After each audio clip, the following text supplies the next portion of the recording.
the supplies now to make the piece of artwork that I want to put up there. I'm planning on mixing this plaster, making it kind of textured on all 3 of these canvases, and painting it. We'll see. I got my paintbrushes, got my paint, this thing, and this. We'll see how it goes. Making plaster at home. Don't follow my rule. It's like a milk container.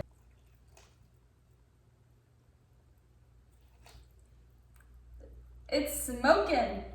I saw this guy, he just kind of plopped some in the middle and then just started moving it around. But he also bought the kind that was pre-mixed. Oh, really? Yeah. Look at how thick. Ooh. I think I'm just gonna kind of plop it on there and just kind of move it around.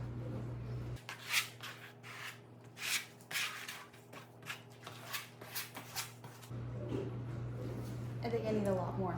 So I'll just add lots more. Oh, this is so heavy, I can't hold it up, sorry. Water. Oh, that made it way too much. Man, this stuff is drying fast.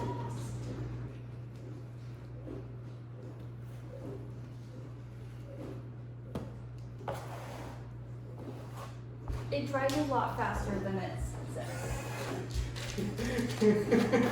Oh no, that's a chunk. I gotta scrape that one back up.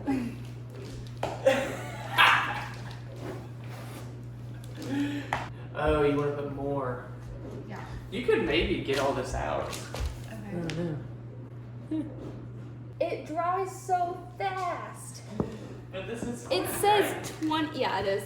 It says 20 to 30 minutes. Here, this will help. Thank you. Wow, look at you, little artiste. They're all done. Now we just gotta hang them up on the wall after they dry. But they'll probably dry for a few hours. Those look horrible. No, they don't. I actually think they're really turned out. Like, they'll come look, good. but yeah, they look really good on the camera even. So cute.